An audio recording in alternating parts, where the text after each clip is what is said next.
Hello, I think that we're going to start. My name is Alexandra Chava. I'm a junior research scientist and a PhD student at the Shirshov Institute of Oceanology in Moscow, Russia. And I'm going to moderate this session today. I'm really happy to greet you all at this session. And this year, the session is focused on the long-term observations of folding communities, which in my opinion is essential both for understanding the dynamics of these assemblages and therefore for effective and careful management of biofouling. The list appears especially relevant today as human expansion to the sea gathers pace, and so does the diversity of new substrates exposed to biofouling. And the content of our session actually reflects this diversity, as we have speakers from very different scientific backgrounds, such as renewable energy sector or technical advances in automated marine life identification.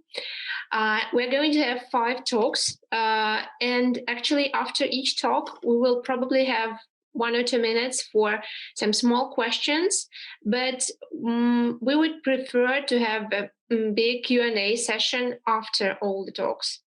And to open the session, I would like to invite Dr. Steven de Greer, Senior Scientist of Royal Belgian Institute of Natural Sciences, with a talk on whether we should value biofouling communities, which is a great opening topic.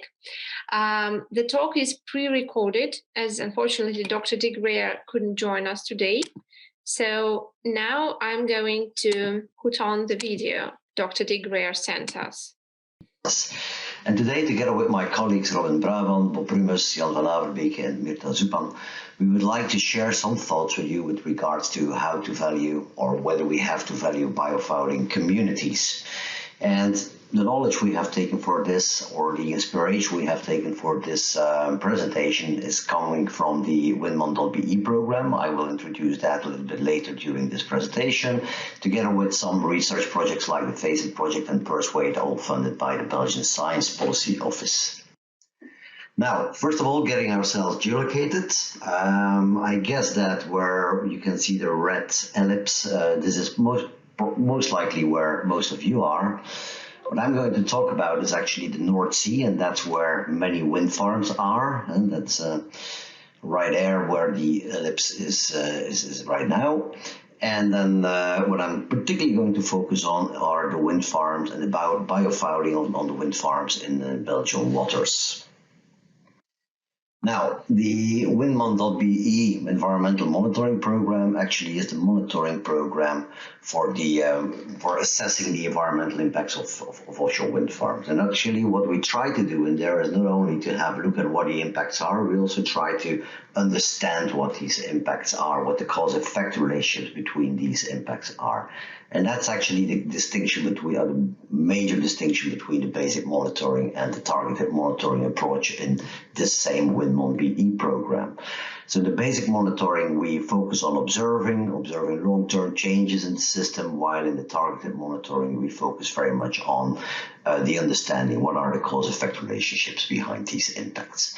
So the Windman.be program has actually three major emphases, and that's observing and understanding of the impacts. It's a coordinated long-term program, so it is running already for like 15 years, and we have an adaptive management scheme, which means that we can adapt the monitoring program as we move forward and as new knowledge gets in. Now, the 3 key messages for today I would like to share with you is that, first of all, biofouling communities differ from natural hard substrate community. Secondly, species interactions are driving biofouling communities. And third issue I would like to share with you is that biofouling communities interact with the natural ecosystem. Now, biofouling is most often considered as a nuisance. So it is a nuisance, for example, to shipping, as you can see here, where an extra drag is created by the presence of these fouling organisms. Offshore structures may suffer from extra weight and drag as well. There may be enhanced corrosion because of the presence of biofouling organisms, and even like heat exchange systems may get clogged because of biofouling. And there are many more examples of why biofouling may be considered a nuisance. But aside of that, biofouling is often also related to what we call an artificial reef effect. And as soon as you hear about reefs, people think about something positive. So obviously there may be some value in biofouling and biofouling communities. This is nicely illustrated over here, where you have a structure in the water, fouling communities are established, and they attract fish, they attract marine mammals, seabirds. So there's quite a lot of happening there. So it looks like some kind of hotspot of biodiversity, which is considered positive by at least some people. And because of this richness, many people even think about how they could promote these hotspots of biodiversity. And this is when we touch upon issues like nature-inclusive designs. In the Netherlands, for example, offshore wind farms, they are created now. They have to take action as to promote biodiversity. And by taking action to promote biodiversity, this can go in many different ways. This is like, fish hotels that are constructed, scour protection layers that are designed in such a way that they may offer more possibilities for example, a species of conservation interest or even a species of commercial interest. So it looks like many people are really presenting or really giving quite a lot of attention to these fouling communities from a positive point of view. Yeah. And that could bring us to the next step, that is that, okay, if there is value there are hard substrates, there is biodiversity there, and it looks like they are positively valued. So from that perspective, you may start thinking about, the replicability of natural hard substrate communities. You can start thinking about, could we design structures, or is the biofouling community that is living on an offshore wind farm or an oil and gas rig, is this something that could actually replace natural hard substrate communities? Are they the same then, is of course the very first question. What you can see over here is that is actually this number of species, so just the no species richness on the y-axis. For gravel beds, natural gravel beds, so that's a natural hard substrate we have investigated in our Belgian waters. In erosion or scour protection layer, that is the stony layer surrounding, for example, the monopile of an offshore windmill, just to prevent erosion close to the turbine, and then the turbine itself. So the number of species, for example, on the gravel beds, total number of species was something like 85. While even on the scour protection layer and the turbine, we can see a relatively high number of species as well, like close to 80, and on the turbine and scour protection layer, about a little bit more than 60 species. So they are relatively rich indeed compared to the natural surrounding soft sediments. But if we then have a look at how these species compare between the different habitat types, and then you need to have a look at the different colors. So the same color means that those are species that are found in in the habitats that have the same color. In blue, for example, that means that about 30 species are shared among the three habitat types. So it's the same species, the same 30 species in gravel beds, in scour protection layers, and on turbines. In orange, you can see species that are shared between the scour protection layer and the turbine, and so on. And then in purple, those are the ones that are unique to a specific habitat type.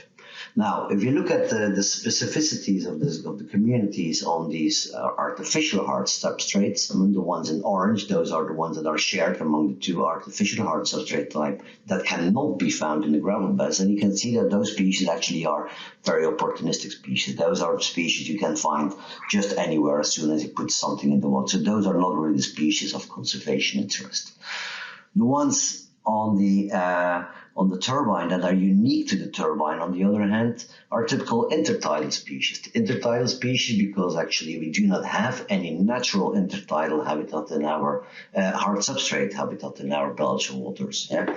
While the ones that are unique to the gravel beds, if you have a look at how important they are from a conservation perspective, then it becomes clear that those really are the most valuable species.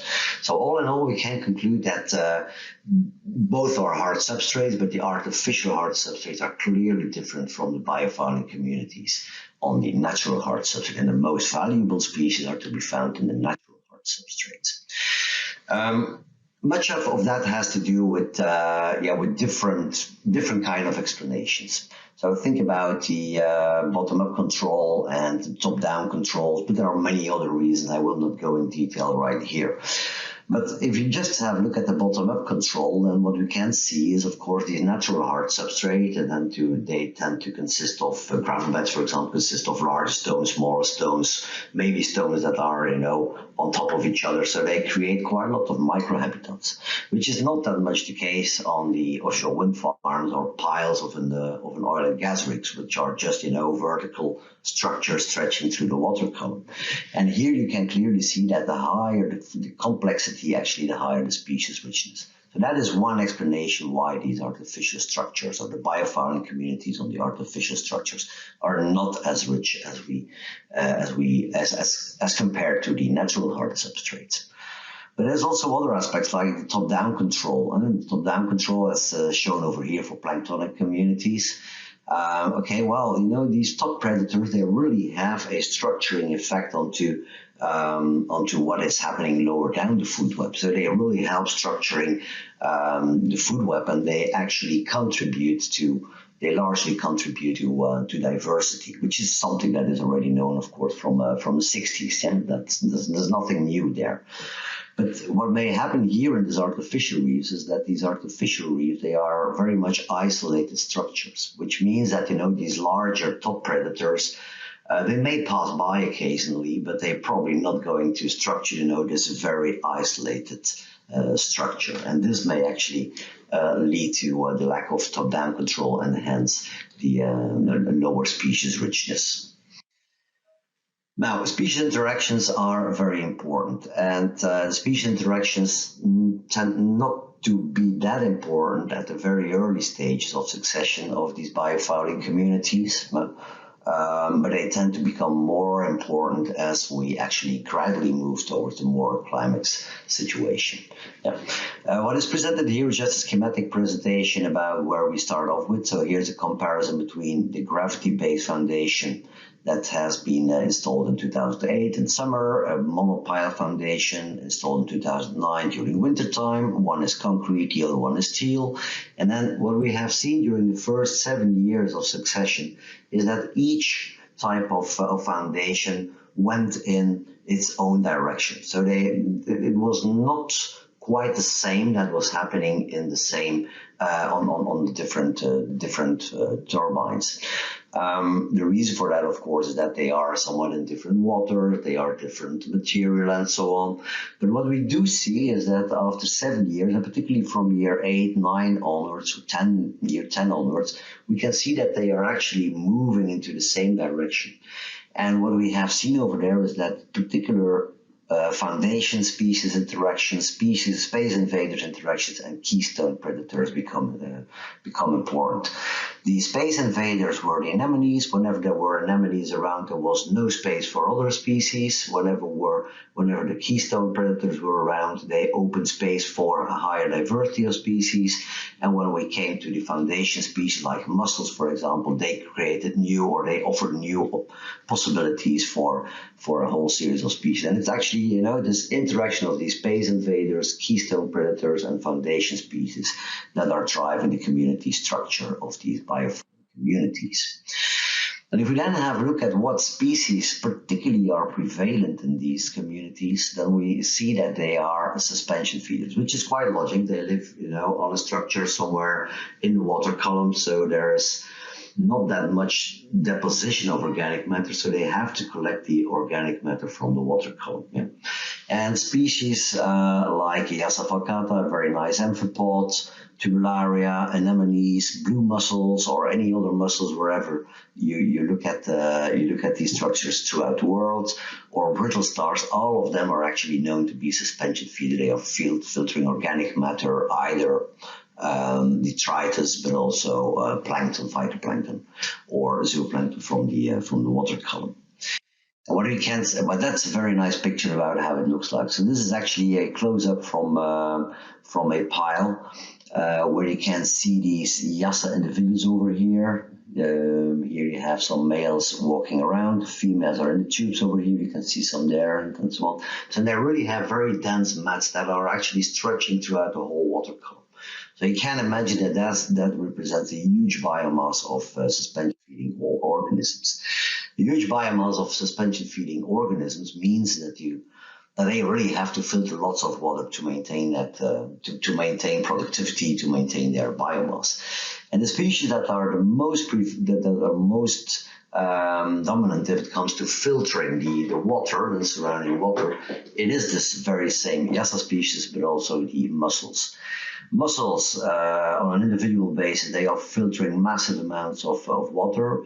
This is not that much the case for Yassa, but because Yassa is massively around throughout the whole monopile, Yassa also plays an important role in the clearance rates. Yeah. So what is shown here is actually a graphical presentation, illustration about what we mean with these cumulative clearance potential, which has been investigated in the Persuade project. What we do over here is we have a look at the filtering capacities of all the filtering or suspension feeding organisms that are living onto these piles, the biofouling community.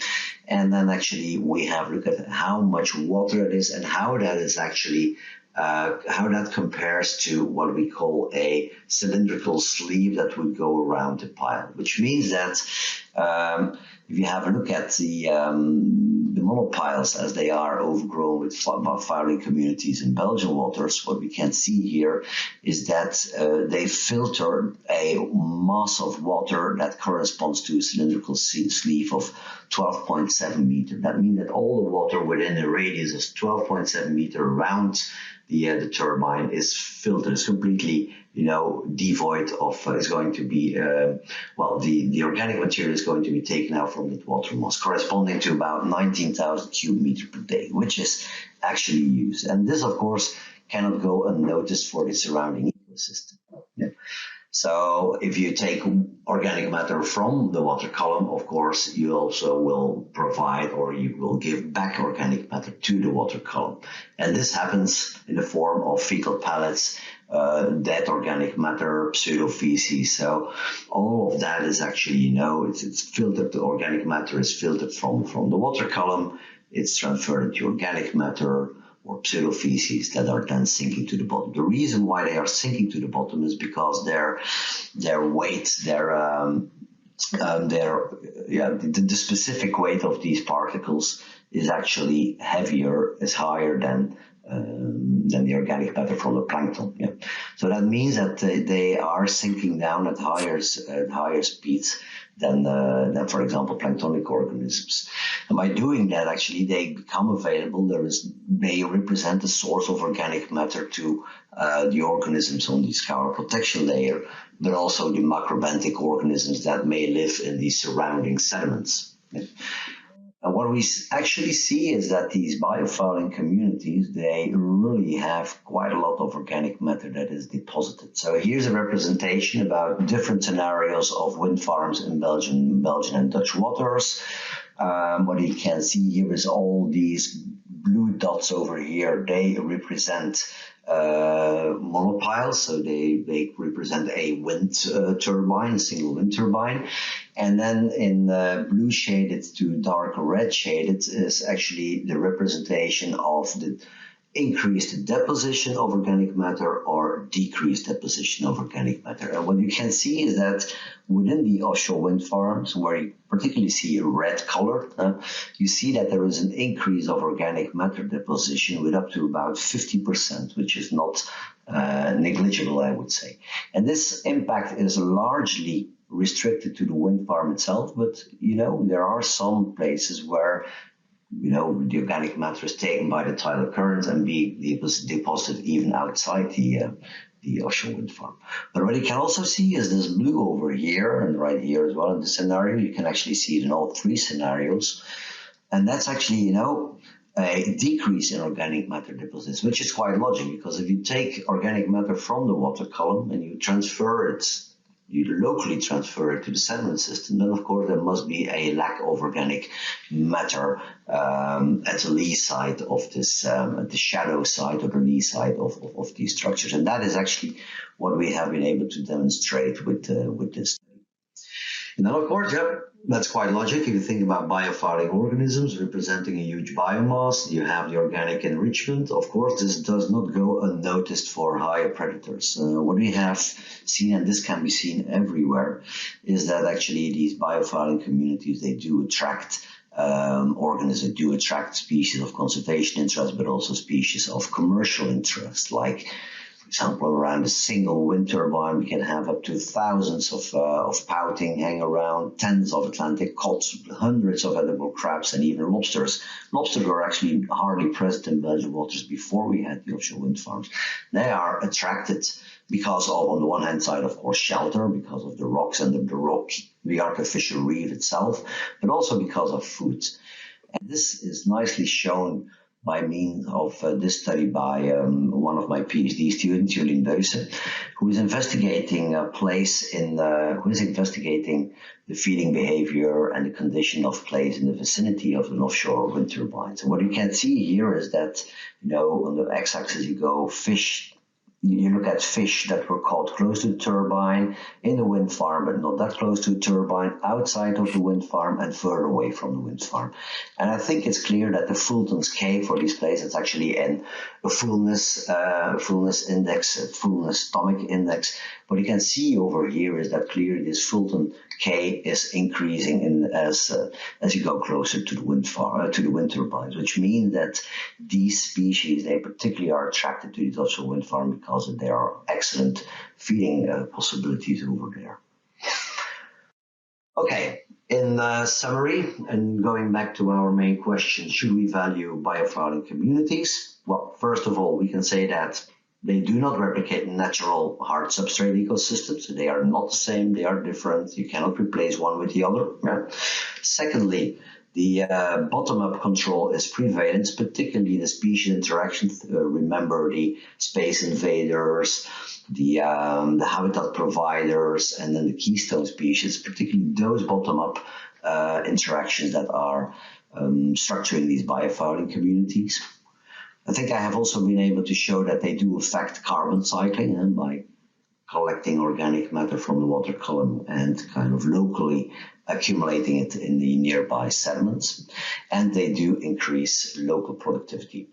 I thank you for your attention, and my apologies for not being able to join this session.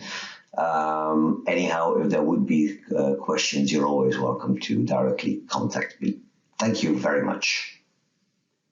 So that was Dr. Steven de Greer with a great talk about the value of biofouling communities. It's actually an interesting and broad look at the biofouling itself. And our next speaker is going to tell us about seasonal and successional studies of biofouling in the offshore renewable energy sector. And it is Dr. Andrew Want, Assistant Professor and Research Associate from Heriot-Watt University, School of Energy, Geoscience, Infrastructure and Society, Scotland. Dr. Want, we are happy to have you today. Thank you, Sasha. Thank you, everybody. Real pleasure to be here. It was great, listening to the talk Stephen just provided. My field is there's definitely quite a lot of crossover, so it's really interesting to hear his latest research, and I'll give a slightly different perspective on some of the similar topics. This is my title slide. I work directly with offshore renewable technologies themselves. So working with the companies that are putting these devices in place. And ultimately, the purpose of the offshore renewable energy is, of course, we're trying to decarbonize our energy, our electricity generation. We're trying to do so in an environmentally responsible manner. And so very, very simply, there is, of course, a two-way relationship that goes on between an epibenthic or a fouling community and our structures themselves, our devices themselves. So one impact is that by placing a structure in the sea, we then get things growing on it, and we get a biofouling community. That also affects the marine ecology. And of course, the other perspective is that you have a device and it is being impacted by the biofouling. So from the technology standpoint, they're interested in what the impacts of fouling are. And from an ecological standpoint, we're interested in what the impacts of putting structures into the sea is. So there's obviously two different perspectives that I'm going to talk a little bit about these two ways.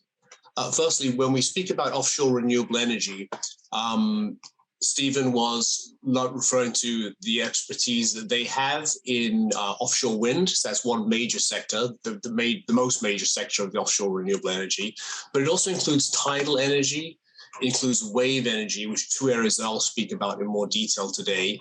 And it would include things like floating solar, which I don't have expertise in, but also would be included in offshore renewable energy.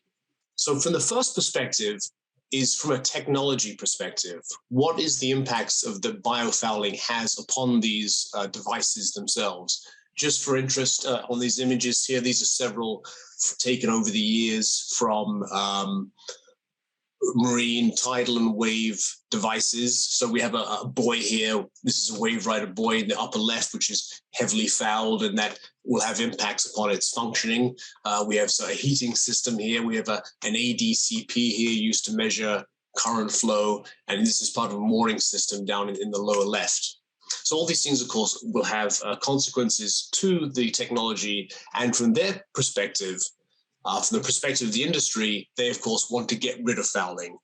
Anybody who works in the marine environment as a general statement is trying to get rid of fouling. And I want to just make this opportunity to share a great quote that some of you may have seen before, but if not, I'd like to read this quote for you, which is, "I hate a barnacle as no man ever did before, not even a sailor in a slow sailing ship." And of course, this quote, if anybody doesn't know, this quote is, of course, by Charles Darwin, who spent a lot of time studying barnacles and grew to hate them. But from a offshore renewable standpoint, what are the problems with fouling? Well, it increases roughness, it increases the drag, which has impacts upon energy capture. It also will increase weight on mooring systems, affecting survivability, leading to corrosion or enhancement of corrosion. It is costly to get rid of anti-fouling. So if you're trying to compete with fossil fuel companies, these things such as the cost of performance and survivability declines associated with biofouling have major impacts. And there are some other issues too with safety of accessing and cathodic protection. So is it a new problem with these renewable energies? And the answer is yes, there are some new issues with the renewable energies. So some of these new issues are that we're placing structures in areas of the sea that have never previously been studied, very high tidal flow, current flow areas, for example, that previously have not been studied, extreme wave environments. We're sometimes using novel components and materials that haven't previously been tested and trialed for anti-fouling. And the use of sensors is particularly important in these new technologies. So that's sort of giving you a bit of a background for why the technology care about biofouling in offshore renewables. But I'm a biologist. I think I'm speaking mostly to biologists. So the other side of the equation, of course, is what are the impacts of placing these structures into the sea? What are kind of the ecological impacts of this?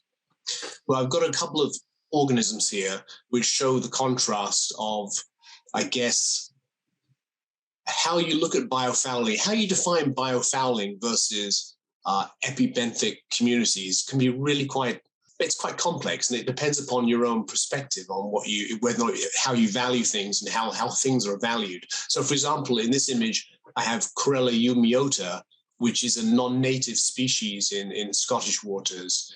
So we consider that to be, if you will, a bad thing. And then below that, we have Lophelia protusa, the cold water coral, which is a priority species. And if that were to foul onto structures, we generally consider that to be maybe a good thing. So, but again, these sometimes can be quite complex, these moral statements associated with species. But what we do know, of course, is that by placing structures into the sea, we are creating what we call stepping stones, which facilitate the spread of species, which could be good, it could be bad. Service vessels going back and forward also, of course, are going to increase this movement of species. And as Stephen was just mentioning, there are impacts upon biodiversity and upon the nutrient cycling, as he just described. I'd also add another one here that there's some blue carbon sequestration associated with growth on some of these structures. So there are a few other things to consider. What I wanted to speak to you next about, now I've sort of given a background to the general idea, is to speak a little bit about my own area and where I work and what the work I've been involved with. So I am speaking to you today from my living room in an island off the north coast of Scotland, an island called Orkney. Orkney is located here at the very upper northeast corner of Scotland at about 59 degrees north. It is home to both my campus of Heriot-Watt University, but also the European Marine Energy Centre. And this is used as an area where they test and trial tidal devices and wave devices. And it's also an area where we're about to do a large installation of offshore wind turbines as well. Within these EMEC test sites, there is a full-scale wave site of extreme wave energy, a very high tidal flow, full-scale tidal site, and then two scaled down versions where there's a not as intense tidal flow and an area that's much more sheltered for testing wave devices. And so working closely with the European Marine Energy Centre, I've been working on a series of biofouling studies around this area and using all sorts of different techniques, placing settlement panels in places, doing surveys of material that's brought back from the sea. And over the years, we've been, myself and colleagues have been accumulating more and more evidence and data of the type of fouling that we see associated with these habitats and with this industry. One of the more frequent ways by which we get data is by examining what are called wave rider buoys, which are used to monitor wave energy. And just the schematic just sort of simply shows that, and unsurprisingly, that the fouling community differs depending upon the depth. It differs depending upon the hydrodynamics of the placement, and it also differs upon the materials that you have. But anyway, I just wanted to show this nice graphic just to give you an idea that this is sort of getting us thinking a little bit about how we might be able to capture more data. So from some of the preliminary work of these surveys, we have overall recorded more than 200 fouling species. That includes 7 non-native species, or NNS. Using Primer software, just to quickly talk you through this graph here. Multi-dimensional scaling indicates from a series of surveys of sheltered harbor areas, we find a very distinct clustering of marinas and harbors. There is a distinct clustering of high wave environments and a distinct clustering of high tidal flow environment. So this is graphically representing that there is a difference in communities fouling associated with these different hydrodynamic climates. So I next wanted to talk to you a little bit about 3 specific projects which we worked on recently or are currently working on. And these are called the BioFree Project, the FODTech Project, and the Chasans Project. So firstly, BioFree. This is a project that I led, funded by NERC, working with the European Marine Energy Center. And using that example I previously showed you of the wave rider buoy, I use this as the, I guess, starting point of trying to develop a system which would allow samples to be collected from the middle of the water column in the areas where tidal turbines are operating. And for that system to be robust statistically and also robust to allow it to survive in very high tidal flow environments. So working with engineers, working with people at the European Marine Energy Center, we designed and developed this frame system and this mooring system, and then deployed it at these 4 test areas around Orkney. I won't go into these data very, very much detail, but we have collected successional data. So here just very simply indicates that over time, the biofouling, of course, weight changes. There are differences between the substrate materials. So we were testing different materials, and we're also finding differences between locations. So various different parameters were being tested and then compared. So images were taken. These we were in the process of analyzing these more fully. Species are identified from the different locations. Again, different locations have different hydrodynamic profiles. Looking at comparisons between them, which are the more similar or more distinct communities. And some of the main conclusions of this were looking again at a multidimensional scaling here. The initial fouling, early successional stages are typically associated with colonies of turf-forming hydroids. There is the jassa that Stephen was just speaking about, as well as the hydroids. And there is a distinction of the more sheltered sites from the higher energy sites. And over time, that separation increases as they begin to develop a more distinct biofouling community associated with the different areas. More detail on this can be provided in a paper that was just published a few months ago. Some of the general findings from the BioFree study project are that, firstly, the system worked really well. It survived in these high wave and high tidal environments. It's a great way to robustly and systematically record data. Some of the findings are mostly very straightforward. Fouling varies with water depth, it varies with substrate type. But also, of course, we're looking specifically at hydrodynamic conditions, and that does also, of course, vary the type of fouling. And we did a little bit of testing of anti-fouling coatings, and certainly those appear to be highest performance over the short term, at least, in high tidal flow environments. We've also found evidence of profound fouling over short periods of time, depending upon when substrates are placed into the sea. And for the benefit of the industry and our own studies, we've identified this traffic light system here, which looks at different species and identifies the main periods of time when they are most problematic as far as settlement. And this might be used by, you can imagine this being used by the industry as maybe a strategy for timing of their maintenance in order to do it at a time when there's the least problem with fouling, or it's most easily to remove the main fouling species. So this kind of knowledge of what type of fouling species you get, the main fouling species, and when they foul can be possibly very valuable from a management standpoint. I mentioned earlier non-native species. So I wanted to say that we have found non-native species. These are some of them being included. None of them have been found, however, in the extreme full-scale wave and tidal sites. So it might be that there are hydrographic barriers that prevent some of these non-native species. We have recently found evidence of Stiella clava, which represents about 150 kilometer extension of its range compared with previous records. But again, it might be that these high wave and high tidal sites, again, are providing barriers or form barriers which prevent the spread of non-native species or slow it down at least. I wanted to next talk to you about a second project, which is called FODTech. And FODTech was a specific specialized survey work done of a tidal device and during decommissioning.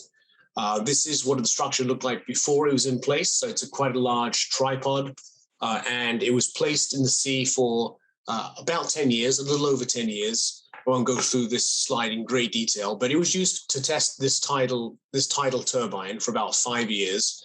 And after the tidal turbine was removed, the tripod sat in place, and they discussed what they were going to do with it. But eventually they decided that they weren't, no one was going to use it anymore. And so they used it then. We formed this project to try to study and understand better the decommissioning process. So it involved biofouling studies. It involved studies of using ROV and divers, studies of the metallurgical properties of the surviving structure, as well as things like the costing, the expenses associated with decommissioning, all part of learning about this technology in its infancy. This is again what it looked like when it came out. So it's become heavily fouled. This looks like it's rust, but this is actually there certainly was corrosion. But this red we're seeing here is predominantly sponges that were growing on it. So part of the results of the biofouling survey, and this goes actually nicely fits in with Stephen's mentioning there about long-term to view climax communities. That's what we're identifying in this with a 10-year-old or 11-year-old deployment. The main fouling was some large barnacles, lots and lots of sponges, and especially in some of the upper layers, Mytilus, the mussel. Quite an extensive species list overall. There were no non-native species found in this high tidal flow habitat. We characterized into zones, upper, lower, and middle, and there are differences in the zonation, perhaps unsurprisingly, and also we're able to get estimates of the weight of fouling that is responsible in these end stage, or if you will, climax fouling communities. So that brings me to sort of my final topic that I'm just going to go over briefly, and that is this idea of decommissioning. These structures can provide a function, the artificial reef. They can provide a substrate for things to grow on, which may be things we want to grow there, maybe reefs that we want to form and exclusion zones. But of course, they do also provide potential for the spread of non-native species. So there is this balance going on. And we don't yet know enough, I think, about the connectivity that exists between these structures to inform our decisions on management. Especially, we're in interesting days right now in the North Sea, for example, where there is a lot of decommissioning going on of oil and gas structures. And at the same time, there's a large number of installations or there's starting to be a large number of installations of offshore wind structures. So there's this interesting balance, again, of trying to understand better the connectivity formed by these structures. So to help answer that, I just want to end by introducing a couple of slides to say that I am co-creator and leading a couple of work packages on the Chase Hands project. This is with a large group of colleagues here based in the UK. And this particular project is looking at that topic of the stepping stones that are created by artificial offshore structures, and whether or not we can, through evidence-based guidance, help in that dialogue of the placement of where we put these structures. And so specifically what will be happening over the next couple of years, there are 6 locations shown here in the red circles in the central North Sea. And these will be the areas where my biofree frames are being modified and will be placed and to collect data necessary to validate modeling of connectivity. So that just leaves me with this final slide and to say spasiba. Thank you so much. If there are any questions, I'll be happy to take those during the Q&A session. And here's my email too, if you are very happy to take any communications if you want to contact me through email as well. So I would like to thank you, and I will pass over. Okay, thank you, Andrew. That was an exciting talk, and especially, well, the part with the biofree project, like I feel really, really strongly about it because I'm doing similar thing here in Russia. I think that we're going to move to our next speaker, who is Kirstin Meyer-Kaiser from the Woods Hole Oceanographic Institution in USA. And the talk is Larval Dispersal and Recruitment of Benthic Invertebrates on Oceanographic Moorings in an Arctic Gateway. Please, Kirstin. Thank you very much. So I view biofouling perhaps a little bit differently from our last two speakers. To me, as an ecologist, biofouling is an opportunity to understand more fundamental processes about biology, specifically larval dispersal and recruitment. So I'll start by defining what I'm talking about in an Arctic gateway. I'll introduce you to the Fram Strait. This is the only deep water connection between the central Arctic and any other ocean basin. It goes down to about 5,000 meters in the Malloy Deep. And it's actually a really important area for exchange of waters between the North Atlantic and the central Arctic. So the Fram Strait is actually quite unique for its latitude. It's very, very warm for a place that is at 78 degrees north. And that is because of a current system which comes out of the North Atlantic. This ultimately originates in the tropics, and it carries very warm, high salinity water into the central Arctic. It changes name a couple of times. I'm sure everyone here is familiar with the Gulf Stream, which becomes the North Atlantic current, transforms into the Norwegian current as it goes past Norway, and it is called the West Spitsbergen current when it makes its way into the Fram Strait. As you might imagine, because of this heat input, the Fram Strait is quite rapidly warming as a result of climate change. As you can see in this satellite image of the sea ice cover, there are now long tongues of open water extending past the north and east of Svalbard that did not used to be there. The ice edge used to be right at that north corner of Svalbard, sometimes even further south. And there's also this tongue of open water extending into the Barents Sea along the northern Russian coast. So this is an area that is undergoing rapid change. And if we get into just a little bit more detail, the West Spitsbergen current is bringing water into the Fram Strait here, and it actually separates into a couple of branches. About half of the water recirculates in the Fram Strait. This is called the return Atlantic current. It forms a large eddy here. And around the northeast corner, it cools and then sinks below the surface because of all of that salinity content that makes the water very dense. And so the current actually goes along the continental slope north of Svalbard and into the central Arctic. On this map, the white dots are my study sites. And so you can see I have several in the Fram Strait and also on the North Svalbard slope. And so just one more bit of introduction. When we think about benthic invertebrates, you have obviously the adults living on the seafloor. They are sending larvae into the water column, which undergo dispersal. And then those larvae are going to settle and recruit back to the seafloor and join the adult community. So recruitment, I consider to be equivalent with biofouling. When I say recruitment, you can think biofouling. Obviously, this process is heavily influenced by larval dispersal as well. So in my mind, the two need to be studied together, because if a larva is going to recruit, it has to be present at the site and the depth where it is going to recruit or foul. So with that, I wanted to study these processes using oceanographic moorings in the Fram Strait and on the North Svalbard slope, using biofouling as an opportunity to understand the biology.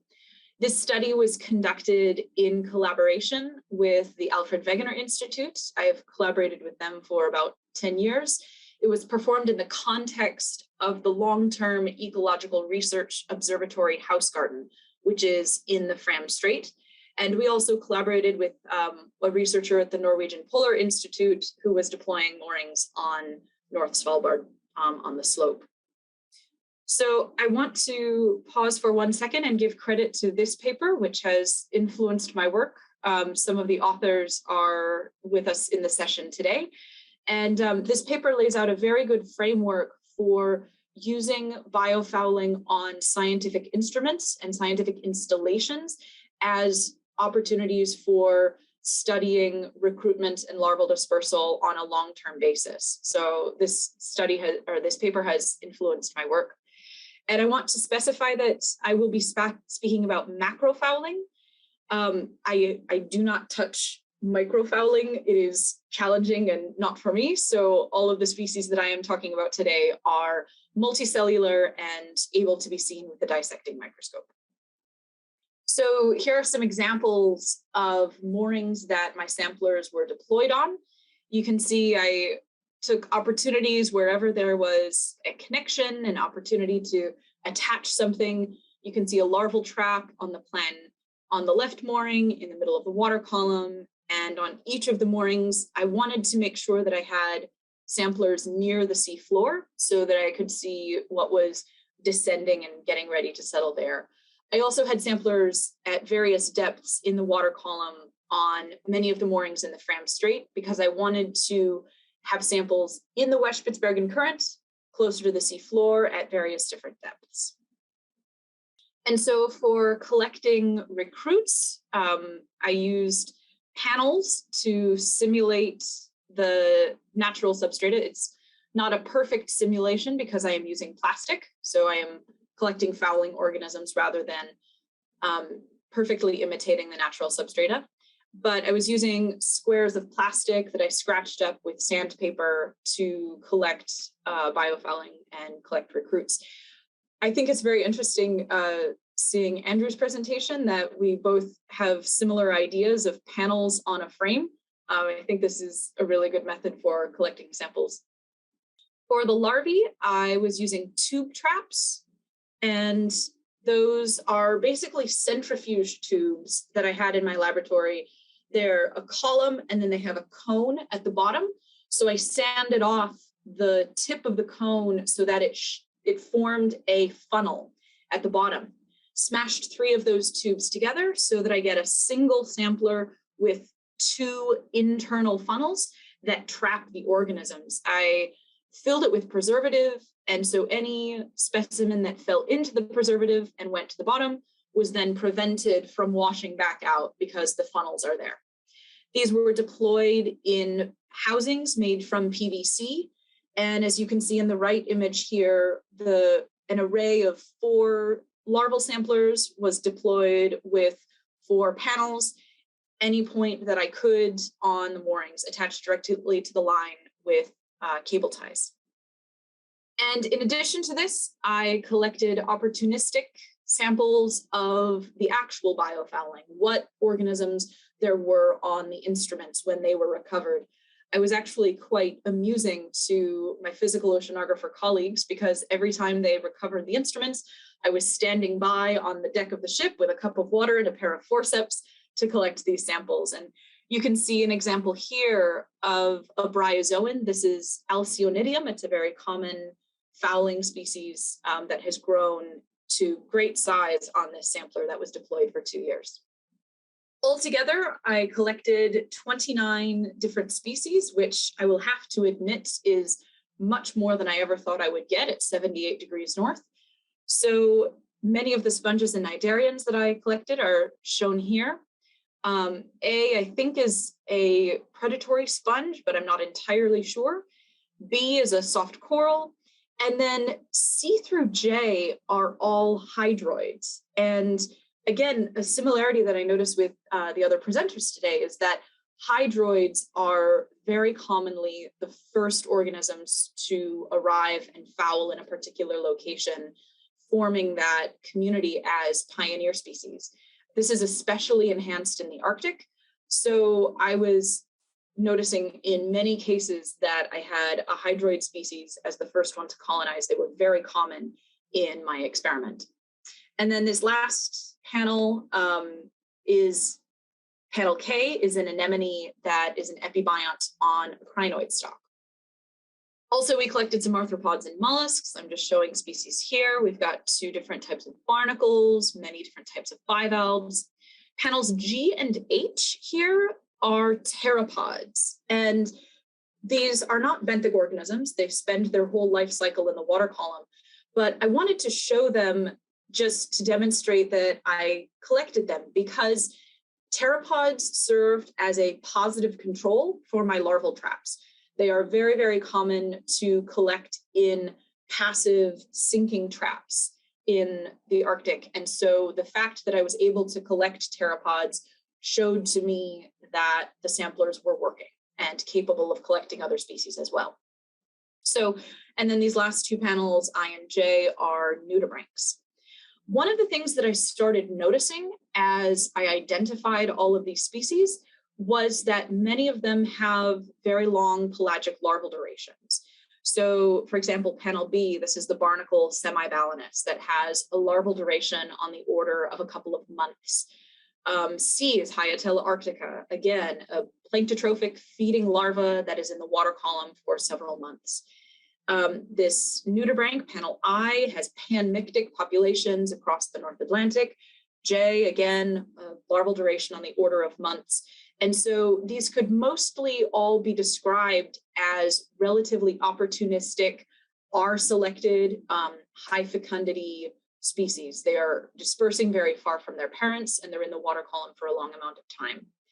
It made sense to me that I would get long pelagic larval duration species recruiting to the moorings, because the moorings are not close to a natural hard bottom habitat. For example, the coastal reefs that many of these would be living on as adults. So it made sense that something with a long larval duration would be able to make it out to the moorings and settle there. Again, we had more species here: bryozoans, polychaetes, echinoderms. The top row here are all bryozoans, and each of them, again, very long pelagic larval duration. Alcyonidium, panel D, again on the order of months.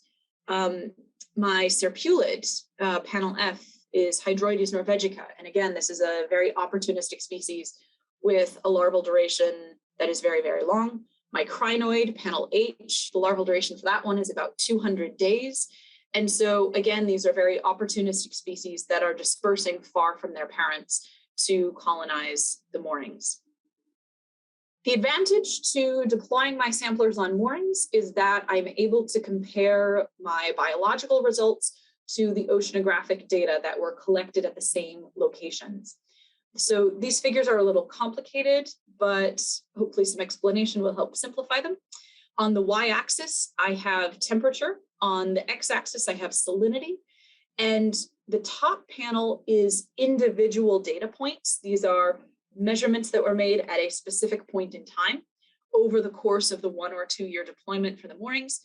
On the bottom panel, I'm showing the average values. This is the mean of all temperature and salinity measured over those 1 or 2 years. And my coding, I have tried to make the colors relatively logical. Panels or samples that I expect to be relatively warm, exposed to Atlantic water in the West Spitsbergen Current. Those are locations that have warm colors, the red, orange, and yellow. Stations to the further north are cooler colors, especially blue. The one exception is the purple, which is my North Svalbard slope sites. Those are exposed to Atlantic water near the seafloor because the current is sinking. And so you can see that everything fits essentially my expectation.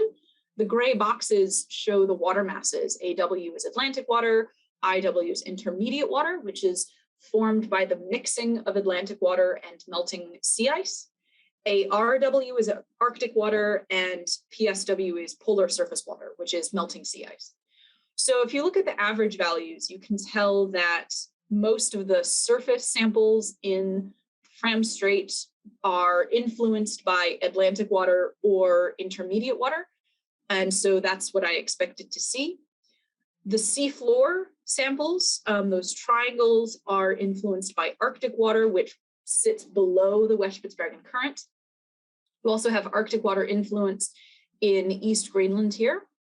Again, Atlantic intermediate water influence on the seafloor, one's on the North Svalbard slope. And then the one weirdo over here, a surface sample in East Greenland, which is primarily influenced by melting sea ice. So there were strong contrasts in temperature and salinity between the water masses, which meant that I was able to compare my biological data to the oceanographic data. And I found that species composition in my samples was significantly different between the water masses. I had my highest species richness in the Atlantic water, in the West Spitsbergen current. I was also able to do a multivariate ordination analysis. On this plot, 2 points that are close together have similar species composition. 2 points that are far apart have very different species composition. And how the points are aligned with respect to the axes indicates the influence of those factors. So you can see that most of the points are aligned parallel to the temperature axis. This indicates that temperature had a very strong influence on the species composition in my samples. And this was reflected in my statistical analysis as well. You can see it's significant. And the R-squared value indicates that about 31% of the variation in the biological data was explained by temperature. The one example of something influenced by salinity is this surface sample from East Greenland, again, because it had such a strong influence of the melting sea ice. But in most cases, it is the temperature that is controlling the species composition. Another thing I was able to do with this study was opportunistically studying hydroid reproduction. We had a couple of samples that, when we analyzed them in the lab, were reproductive. So we were able to see them budding off or releasing their propagules in the laboratory. So this is a hydroid that was very common in our samples on the seafloor in East Greenland. And so we were able to observe a medusa budding off from the hydroid colony. This is the stolon right here, and take the first photographs of what the medusa stage looks like in this species. I was very excited to be able to do that. And also another hydroid here. This is a solitary species. It does not grow as a colony. It grows just as a single individual. And you can see it's got very high fecundity. There are thousands. I think in the largest individual, we measured up to 10,000 propagules being released by a single mother. Those little spheres are called gonophores. And if you look at the zoomed in image I have here, you can see it has a 4-way symmetry, which indicates the origin as a reduced medusa stage. And so this is a species that has very high fecundity, very fast growth, and very fast growth to maturity. We had reproductive individuals on our surfaces that were only deployed for 1 year. So this can absolutely be described as an opportunistic species, which we don't usually think of opportunistic species occurring in the Arctic deep sea, but here is an example of one.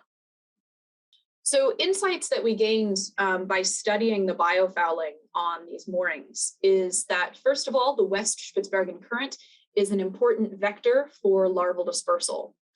Second, most of the species that we sampled had a long pelagic larval duration or a medusa stage, which explains how they were able to make it out to those moorings.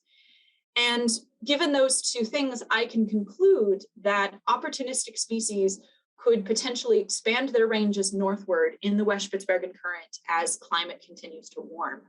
And I'm actually very comfortable making that conclusion because there's already an example of one species, blue mussels, Mytilus edulis, which have expanded their geographic range to Svalbard with a warming climate. They were found in Svalbard for the first time in 2005. And this is the first time since the Viking era that they have survived in Svalbard. If you may remember, the Viking era was another warm period of Earth's history. So the range of the species has contracted and now expanded again as the polar region is warming. So I will leave you with the message that much remains to be learned about life in the rapidly changing Arctic Ocean, but we can make progress through opportunistic studies on biofouling. And I also wanted to show this image of a Nemertean, which has everted its proboscis and is trying to eat a hydroid that is much larger than itself. I love this image. So I will thank you for your attention, and I will be happy to take any questions during our discussion segment of this session. Thank you. Thank you very much, Kirstin. That was an impressive talk. And well, particularly I was impressed by the various images of organisms and also of your creativity in terms of inventing new gear for collecting samples. That is really great. The next talk is, well, it's mine, and I'm going to share my screen now. I'm going to tell you today about challenging attempt to squeeze as much scientific value as possible out of a purely commercial project that we were enrolled in during the last 4 years. So the object we were working on is subsea production complex, which is located in the southwest a part of Sea of Okhotsk, which is a marginal sea of the West Pacific Ocean. And the complex was deployed below the photic zone, approximately at a depth of 90 meters.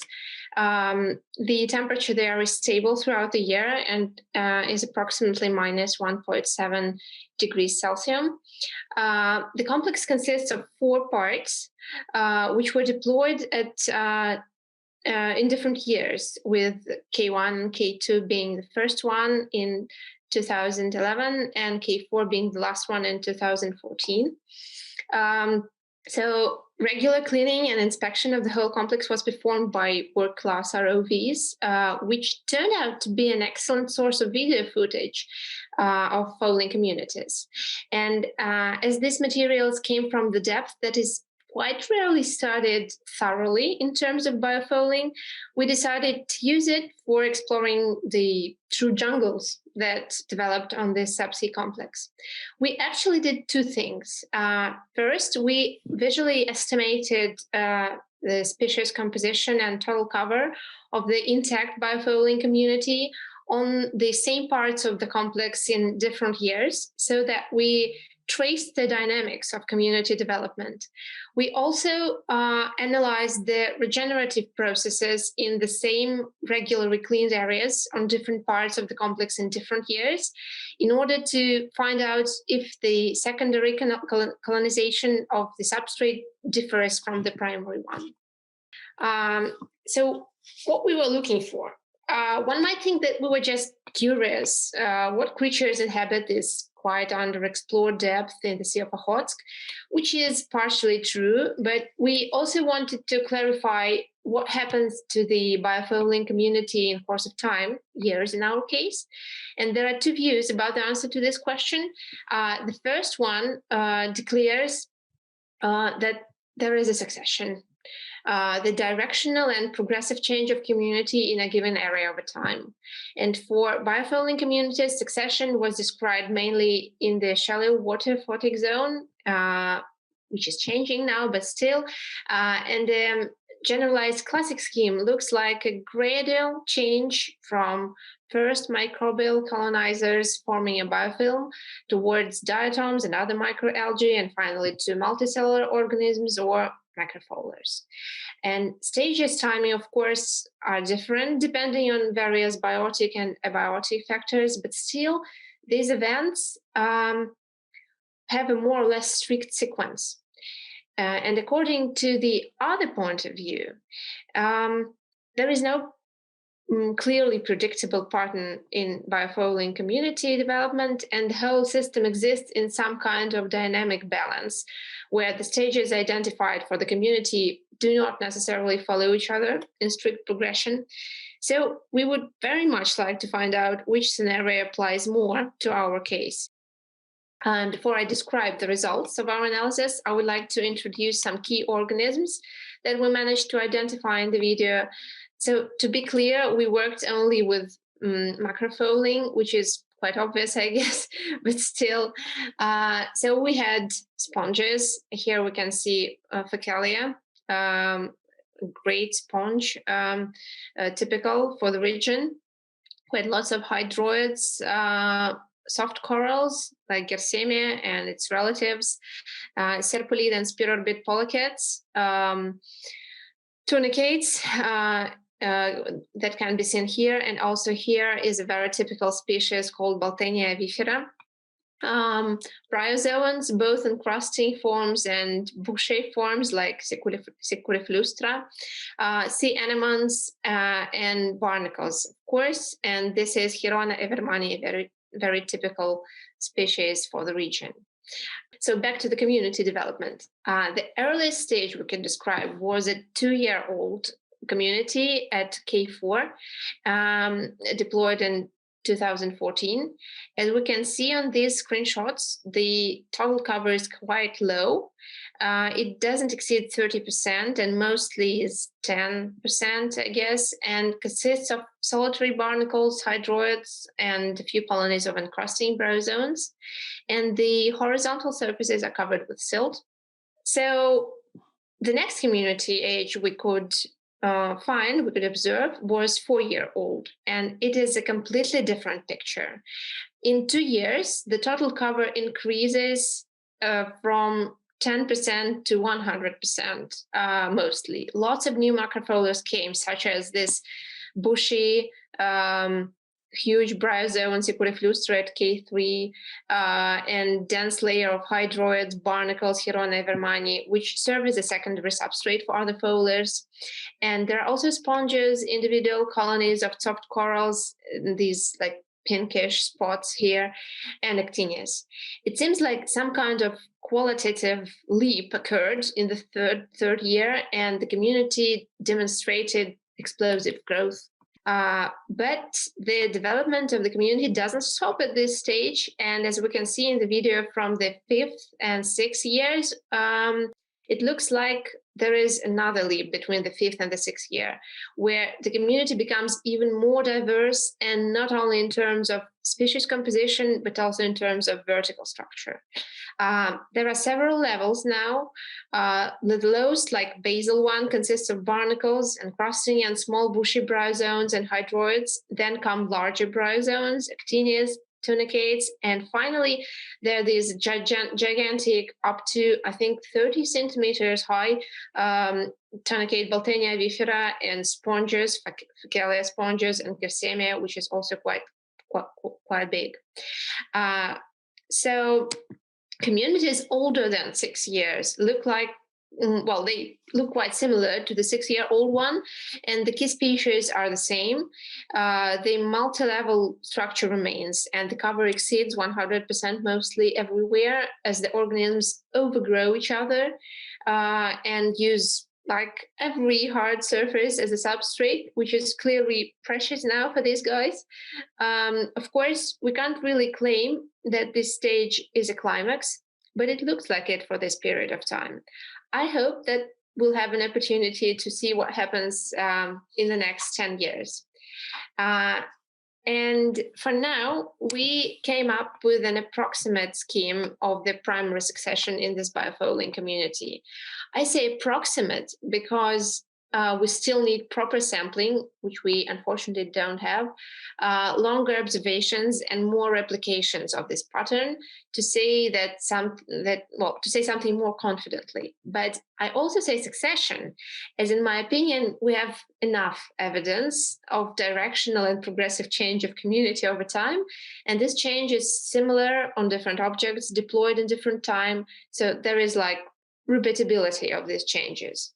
And apart from primary succession that I described, we also managed to spot the secondary developmental pattern, which takes place after cleaning the surface from biofouling.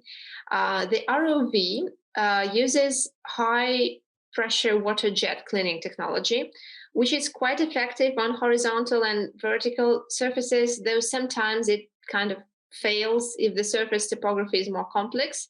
However, we looked at several plain areas on different parts of the complex that were cleaned regularly, once a year or once in 2 years. For example, at K3, there were 3 cleaning events in total. in 2016, then after 2 years in 2018, and after a year in 2019. And we found out that there is regenerative or secondary succession after cleaning, and that it is also repeatable, and it differs a lot from a primary succession. So right after the cleaning, the surface is usually covered with calcinated remains, mostly barnacles, but also in processing bryozoans, which appears to be a much nicer substrate for the foliars than a newly deployed surface. As well, in a year, it is covered with the dense layer of barnacle Hirona evermanni, and in 2 years, some bushy bryozoans and hydroids come along. So let me remind you what the 2 years of primary succession looks like. There is some kind of slowdown in these first years of colonizing the new substrate, maybe due to the lack of larvae at this depth, maybe some abiotic factors also add up to this process. Plus, the coating of the complex has some antifouling potential, I guess. The cover is really low compared to the secondary succession here. And so why the regenerative process is faster? Well, first, as I already mentioned, the surface after cleaning is clearly more attractive to the fouling organisms. It is rugged. Sometimes the antifouling coating is heavily corroded by the previous inhabitants, which makes it less effective. There is also a huge source of larvae around, as the inhabitants, as the ROV doesn't clean everything, only small areas. And the first cleaning events were performed, I'd say quite late on the mature 5 or 4 year old communities. So the competition for the hard substrate already was enormous. And we see that the barnacles, they just nailed it when it came to colonizing new spaces. They are really true winners here. So to sum up, we managed to answer the question whether the observed changes can be called a succession. And yes, in our opinion, it is directional and progressive change of community over time, both in the intact and primary and regenerative secondary communities. There are two patterns, and they are very different, mainly in speed. Regeneration is much faster, but also in species composition, with barnacles leaving all other fouling organisms far behind during the recolonization of the clean surface. First 2 years of primary succession are tough for the community. The probable reasons vary from low content of larvae to properties of constructions coating. And the last but not the least, the video from ROVs, which often comes like as a byproduct of maintenance performed by the robot, can be used as a scientific instrument for long-term monitoring of biofouling, especially when it comes to places and depths that are quite hard to get to. So thank you for your attention, and I'm looking forward to fruitful discussions after the presentations. Okay, so back to my moderating role again. We have another speaker. And it is Dr. Joe Marlow. And the talk is 3D photogrammetry and automated marine life identification, concepts, opportunities, and challenges. And we're happy to hear it. So yeah, I'm Joe Marlow. I'm based at SAMS, which is the Scottish Association of Marine Sciences. I'm going to talk about 3D photogrammetry and automated marine identification. So this is based off the project I'm working on. I am the kind of benthic ecologist postdoc on North Sea 3D, which is an Insight-funded project. And we're looking at applying 3D modeling and AI to ROV footage to assess biomass on man-made structures in the North Sea. Tom Wilding is the PI on this, and John Halpin is the third member of the group who probably should be giving this presentation because he's an image specialist, but you got me instead. So when we're talking about man-made structures in the North Sea, it's predominantly oil and gas platforms and marine renewables. I'm kind of going to initially touch on a lot of what you've already heard here from Andrew and Stephen. As hard substrates in a predominantly a soft sediment environment, they are kind of de facto artificial reefs, different from natural reefs, but nonetheless have relatively high biomass and biodiversity compared to the soft sediment environment that they're in. And they host endangered species such as cold water corals and also invasive species.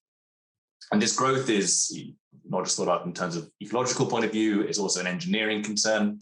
But to understand it, we need to measure it. And that's difficult. These platform structures are out in the middle of the North Sea, and generally their owners aren't terribly happy if you turn up to do a snorkel survey. So we've got to think of other ways of getting there. But in general, what we're interested about from an ecological perspective is the species that are on these structures, their biomass, that's key to our project, and their growth rate.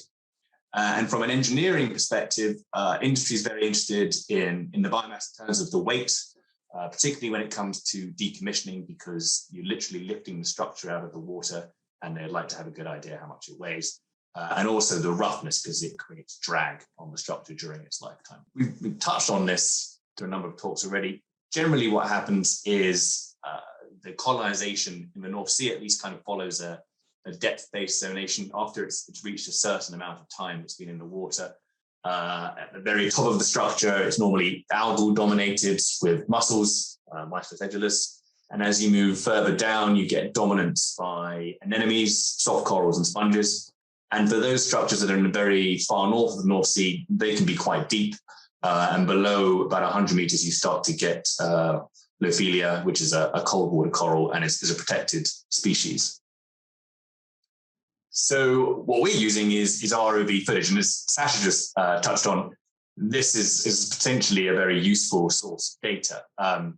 The operators of these structures visit them on a pretty much yearly basis for surveys. They survey the entire structure for an engineering perspective. Sometimes they also do it from a marine growth perspective, but it's a wealth of data which is untapped, and it means that we don't have to go out there and survey it.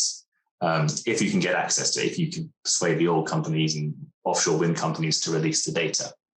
When they are doing surveys for marine growth, it's normally a fairly simple process. In terms of assessing biomass, there's a kind of graduated stick which they ram into the surface of the structure. They can gauge a height.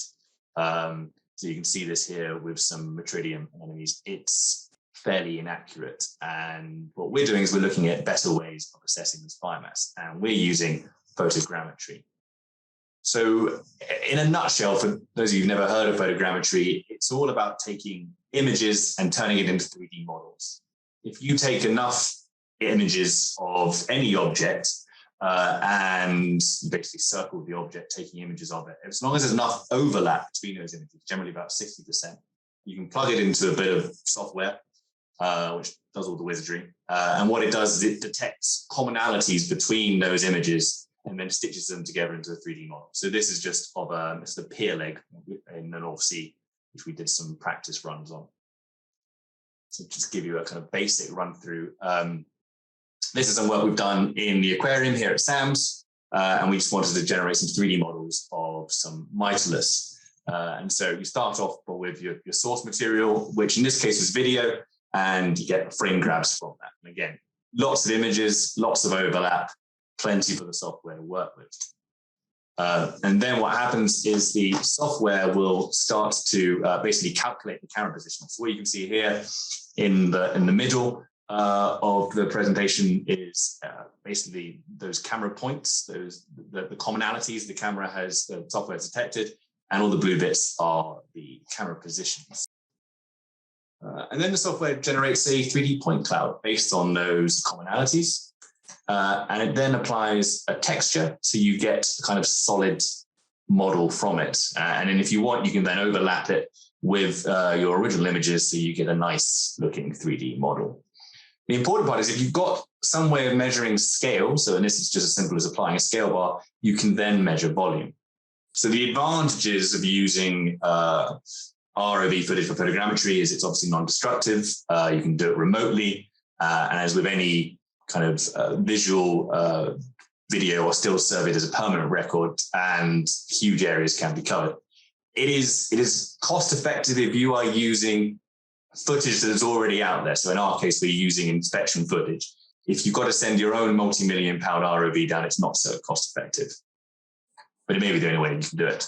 And there are some, I've said disadvantages, more challenges really. ROV image quality for inspection surveys is inherently low. They don't need it to be high, which doesn't produce necessarily the best models. It's also the ROV transect is not taken with photogrammetry in mind, so you may not get the overlap you want. The underwater environment is also inherently difficult. As you guys all know, you get light attenuation and color absorption the deeper you go. So you need to bring your own lights down there. And because something like the North Sea, there's a fair amount of turbidity going on, you end up getting backscatter, which is that turbidity shining back at you, which again, it confuses the software a little bit. You also, in any camera, get lens imperfections, which on a small model you wouldn't notice. But if you're trying to do a very large model, you have a composite model, what may be a perfectly straight bit of engineering, those tiny errors in the lens add up. And we've had a lot of problems with our first models of oil rigs looking like giant bananas. So these things need to be overcome. And some fauna don't inherently lead themselves to photogrammetry. So anything that's soft and may move with water movement, you don't get the same alignment between images because the fauna is in a different position in each image. Okay, and as mentioned before, if you want to derive volume from your 3D model, you need scale, which is difficult when you're using footage that's been taken for ROV surveys, not for photogrammetry purposes.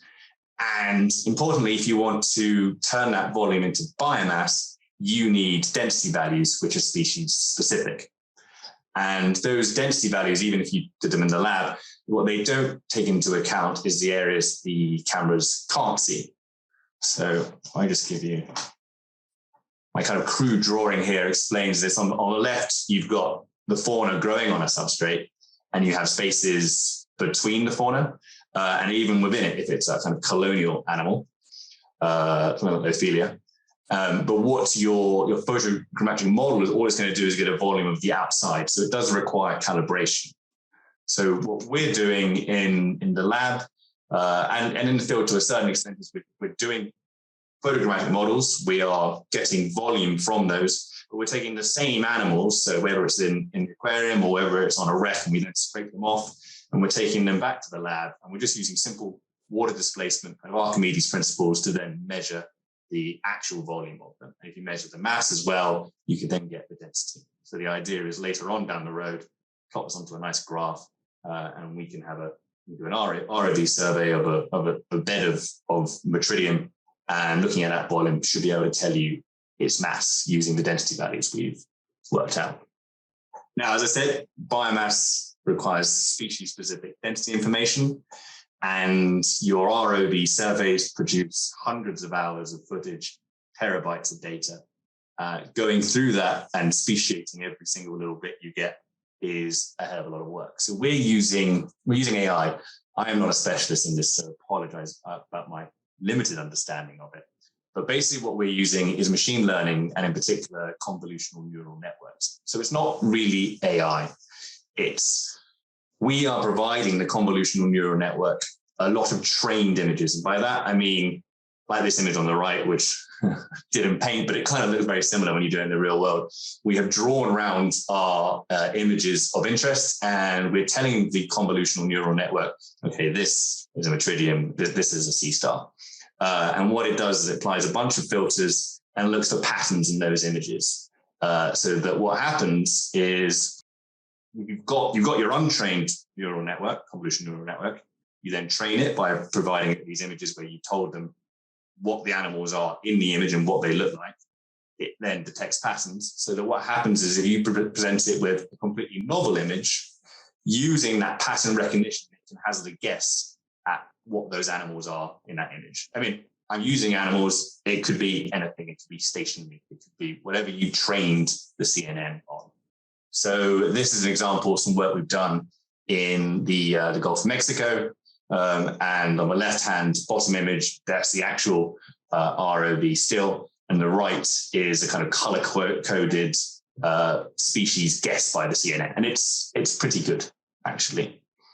So in terms of North Sea 3D, we've got that ROV footage. And then what we do is we take the stills from that, we plug it into our photogrammetry software, and it produces a 3D model. So that central image is actually a model taken from this ROV footage on the left-hand side.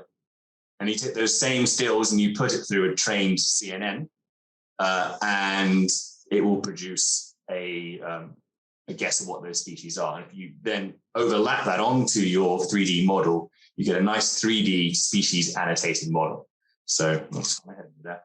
That little yellow box there, if we zoom on in, have a look at it, it is correctly identified all the red blobs, if you will, as Metridium dianthus. That's very common biofouling anemone in the North Sea. And the green and blue bits there are Alcyonium digitatum, soft coral. And we trained the CNN to recognize the difference between Alcyonium digitatum with its polyps extruded and withdrawn. So it's quite a powerful tool.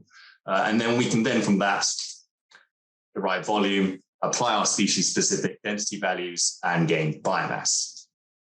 So in summary, ROV footage is potentially a goldmine of data for biofouling on man-made structures. But I would say access is a problem. You've obviously got to persuade industry to hand over this data, and you may not want to do that. Photogrammetry is a very powerful tool to actually determine biomass, certainly a lot more accurate than is currently being done. But there's challenges associated with underwater imagery, and it does require species-specific density information to calibrate that. Machine learning and convolutional neural networks is a very accurate method to automatically identify benthos, but it's only as good as the training you provide, and training is labor-intensive. We had an intern spending weeks drawing around anemones. So if your data set is small, CNN might not be appropriate. But combining the two is an exciting step forward, and hopefully we'll see a lot more of it in the future. Okay. Okay. Thank you, Joe. I wish I've known about your work before I looked through like 7 terabytes of ROV video footage, which was just exhausting. I've been there, I've done it. Yeah, I know. That's really great. Okay, thank you. So that is the end of our presentation section. And we now can process to the questions and discussion. And we already have some questions in the chat. I'm going to start with the first question here, which is to Joe. Are there any methods how to quantify roughness for comparisons? Am I right? It is a question from Dr. Vadim Makievsky, and maybe he can correct me if I mentioned something wrong. Yes, everything is correct. So the question is, do you have any assumption to how to measure the complex surface which you get by 3D or plan photographs, or how to operate with multi-level communities and other any statistical tricks to do that? There are methods to do it, which is a kind of very similar to old school rugosity measurements, laying a line, a chain along on something.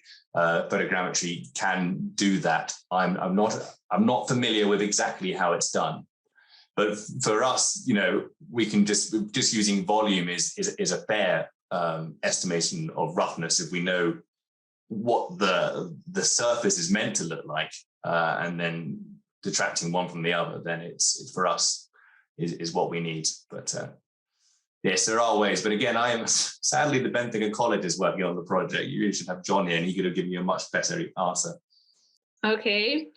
Yeah. There is another question in the chat for both of us, for Joe and me, from Kirstin. What strategies do you use for gaining access to industrial ROV footage? Okay, Joe, what strategies do you use? Cold calling. Yeah, it's there are benefits to industry for this process. As I said, they are interested in biofouling, and as long as that is explained, generally they're quite willing. But they're just huge laboring, machines industry, and it's very slow getting to the right people, and that's generally the problem. But it does happen. Well, I thought that slowly getting to the right people is the problem only in Russia, but it turns out that it's not. Okay. Definitely not. No. Yeah. So, well, actually, as for our work, the industry connected us. So they reached out to us and asked us to analyze the ROV footage. And then we noticed some scientific value in it and decided to, as I said, squeeze something out of it.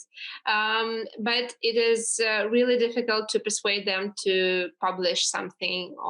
And actually, we did not succeed in that yet. I hope that probably someday we will, but for now, they are very stubborn in it. And so it's kind of a problem to present the results, and I'm happy to present them here, and they allowed to this. And so, Andrew, you have a question? And well, just a comment on that to say that I work with some of the offshore renewable energy developers and have access to ROV footage through that. And it's basically, it can be a slow process of building that kind of, I guess, trust and relationship with them. And there are sometimes confidentiality issues associated with some of these things. But yeah, I think it just has to be something to work on patiently and just keep trying, I think, and try to work on those relationships. Yeah, that's true. But yeah, it can be frustrating for sure. Yeah, definitely. And we have a question from Anna. Yes. Yeah, thank you. Thanks so much, everyone. That was a very, very exciting session with a lot of interesting talks. I wanted to bring in maybe actually the outcomes of Sasha's presentation. Sasha, you were talking about sort of different approaches to whether we can see biofouling as a succession, so as a streamlined process with different stages of communities. And I just noticed that Andrew also mentioned succession in his talk. So yeah, I wanted to ask a question probably preliminary to Andrew, but also to everyone. Do you all see biofouling as a staged process? And specifically, Andrew, in your different sites and studies, would you be able to identify sort of the different succession stages in the communities? Would they be similar? Thanks. That's a good question and actually quite a challenging question to answer in a lot of ways. So firstly, I would agree with Sasha made the point of whether or not there's a classic model of succession or a more dynamic model. And I would actually say that in the habitats that I've been working in, which are these high tidal flow and high wave environment ones, at this point, I don't simply have enough data really to actually make very strong statements on succession. Certainly, I think Sasha and everybody actually has commented that there is this pioneering. Kirstin mentioned in the article as well that you have this pioneering fowlings, which are typically hydroids, which form a turf. And once they're there, that often then gives a little bit more biodiversity, and you get, at least in my waters, and when Stephen mentioned, you get these tube-forming amphipods, and then slowly, then again, depending on hydrodynamic conditions, you get some larger macrofouling then occur in barnacles and your tunicates, etc. There is a succession that clearly goes on. How predictable it is. And whether or not it does form a more straightforward, classic, predictable role, or whether or not it's far more dynamic, I think that is kind of the big question. I can't really give a very solid answer to that. Obviously, what's actually happening when you do go through, ecology is messy, right? So I guess there is kind of underlying it, there is kind of maybe you could look at it as being maybe a classic succession going on, but there are so many other variables that are happening at the same time. So you get sediment impact will suddenly have a new, fresh space resources now available. And then for that area, then you have a restarting of the succession, and that will have impacts on the surrounding areas. So I suppose it's a little bit like the complexity of weather systems and things like this, is that it can very quickly become very challenging to predict. Thank you, Andrew. And I also thought while you were talking that, about the highly variable environment, if we go deeper, the environment, what do you think? Does it become more stable and probably the succession becomes more predictable or not? Because I just thought about that right now. Because what we see is, in our work this year, these 4 years, and is actually, it's a quiet place with no wave action. We don't really know anything about water masses there because we don't have these measurements, but it's 90 meters deep. And it looks quite stable. So probably if we go deeper, it can be even more stable. What do you think? I think that makes sense. Okay. Kirstin, I know that, you worked with really deep sites in Hausgarten and so on. So what do you think? Yeah, I wanted to jump in here if I could. As you said, I've looked at some deep sites down to 2,500 meters in the Hausgarten. And for me, the question is not how stable is the environment. It is more about the reproduction of the organisms. You can have a very stable environment that theoretically allows anything to settle at any time and it should be able to survive, but you cannot have organisms settling that are not already present as larvae in the water column. And some of the most recent research on reproduction of organisms at greater depths indicates that it may be opportunistic. They have a food fall, for example, you have the spring bloom depositing a lot of phytodetritus to the seafloor, and this allows many organisms to complete their reproductive cycle because they have the energy for that. And in the Hausgarten at 2,500 meters, we found very, very patchy recruitment. There were high numbers of individuals from just a few species, suggesting that there may be some opportunistic elements of the reproduction, that things are only reproducing when they have enough energy, and it may not be a very consistent process that leads to a predictable, stable succession. So I will repeat what others have said, which is that we do not know enough yet to draw firm conclusions, but we should hopefully continue to gather data. Thank you, Kirstin. And I also have a question for you about the methods you described. So you said that you were using plastic plates, right? And so why? Well, as far as I know, like many scientists and me as well, like use plastic plates. But why do you do it? Why do you choose this material and not some other Yeah, I chose plastic because it's a compromise. A perfect situation if I want to study what's going to be settling on the natural hard substrata would be to deploy rocks, but there are weight and logistical constraints that prevent that. So plastic is the material most commonly used in any human-made instruments or the casings of the mooring floats. And so it allows me to study that environment. Plastic is very lightweight, cheap, easy to transport. And so for me, it's a compromise of having reasonable science with easy logistics, which is why I use that. Okay, thank you. And then I would like to probably address the question to Andrew, because I noticed that you use different materials, right, in your plates. And could you please tell us a bit more about it? Yeah, absolutely. So because I work with the industry, some of my studies are sort of industry focused in that they want to study different materials to see how they perform. And that also includes anti-fouling or anti-corrosion coatings as well. So I do work with different materials, but like Kirstin, kind of the default control that I always use is a high density polyethylene plastic, and I think very much for the reasons that Kirstin has stated. In the current the Chasans project, the Insight Chasans project, that we're testing using four materials there as sort of just substrates to collect data, and one of those is the HDPE plastic control. We're also using two types of metal. So one of those is a marine grade stainless steel, 316 grade, so non-corrosive grade. The other one is a lower grade steel that has an anti-corrosion coating on it. So that's most representative of kind of the main structures that you find around oil and gas platforms and offshore wind platforms.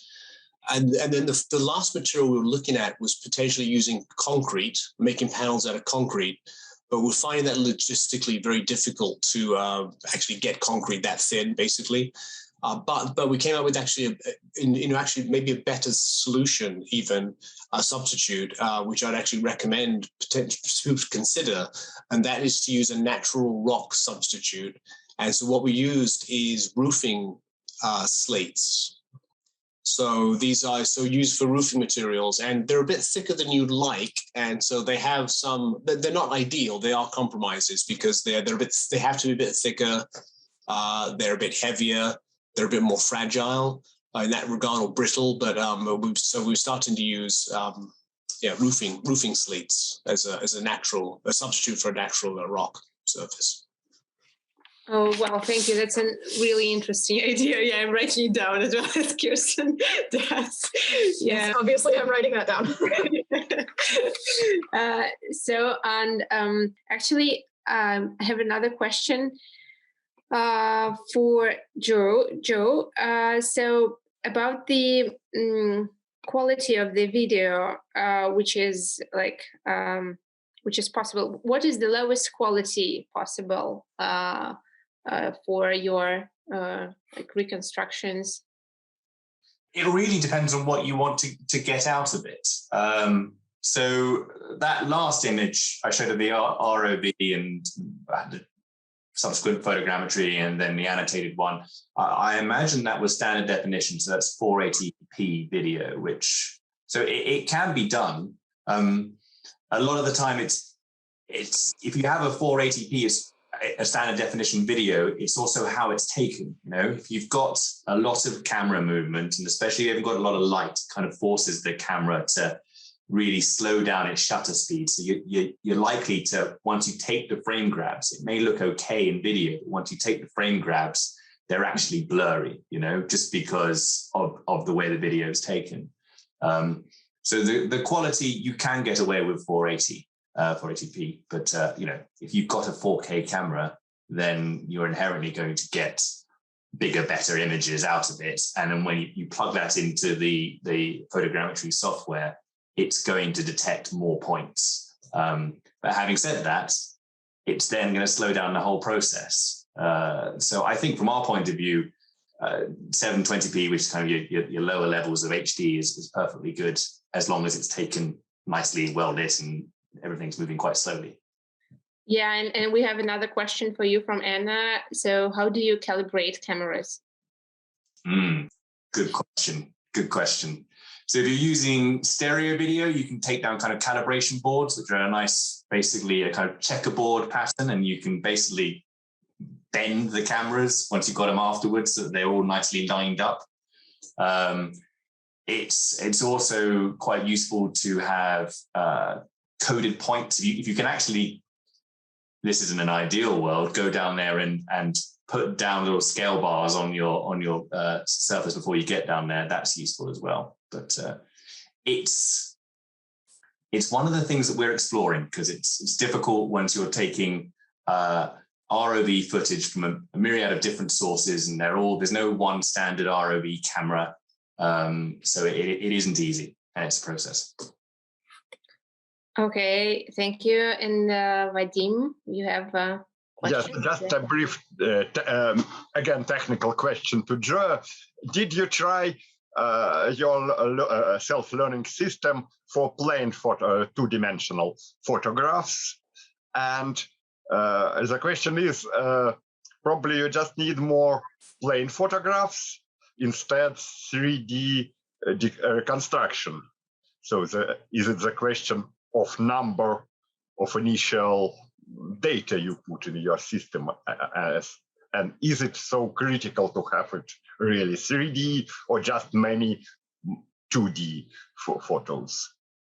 For the automated identification? Automatic identification, yes. Yeah, so it's, yes, the more training images you put in, the better the automated identification is going to be out the other end. But the processing is not done on the 3D model. We basically take 2D images, the frame grabs, we make the 3D model out of that, and those same 2D images we run through the machine learning. It gives you that kind of nice color-coded output, red for Metridium, green for Alcyonium, and it's the same image, just then color-coded. And then we overlay that. What we do is we take the 3D model and we replace it. We replace the original images we used and we replace it with the color-coded one. So we're doing everything on 2D images. Oh, okay. It was a misunderstanding by mine.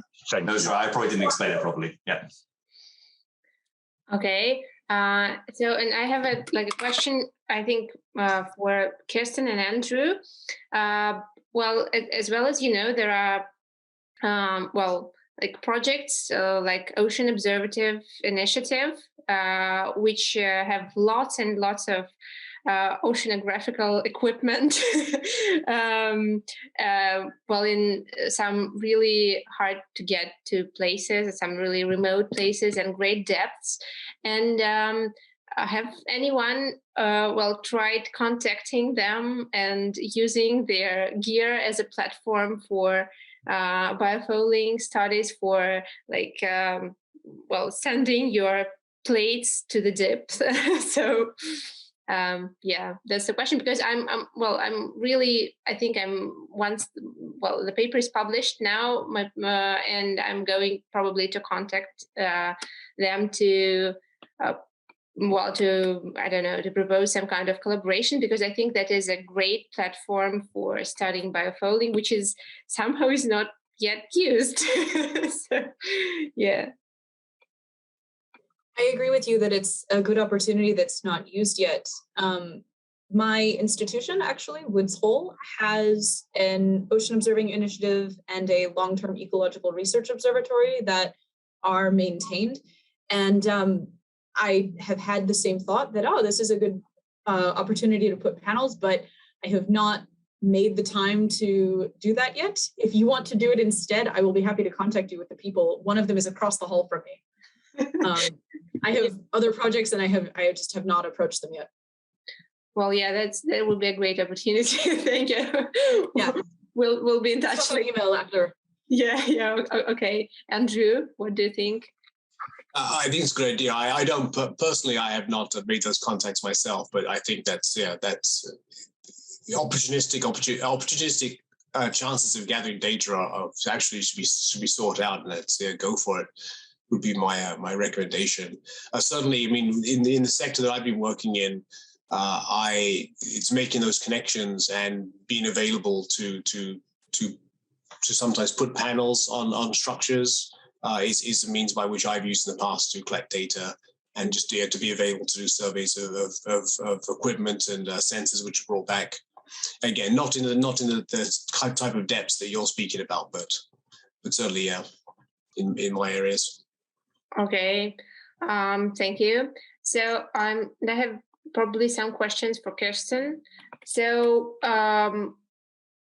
what are the fates of larvae that disperse in the West Spitsbergen current? Yeah, so I think that on that scheme that I showed, where there's some of the West Spitsbergen current going north and some of it recirculating in the Fram Strait, we probably don't have every individual that gets trapped in that current recruiting somewhere, but I would imagine that a lot of them recirculate until they die. It's a possibility, but it's interesting to me actually to see a lot of similarity between the species that are in the different systems that we study. For example, soft corals, I noticed, were coming up in a lot of people's presentations, and Metridium anemones as well. So it's occurred to me that maybe those species have larvae that are going far away from their parents. And in some cases, I would expect that, like the long pelagic larval duration, like the Hyatella arctica, it's going to be in the water column for a couple of months. It's going to go very far.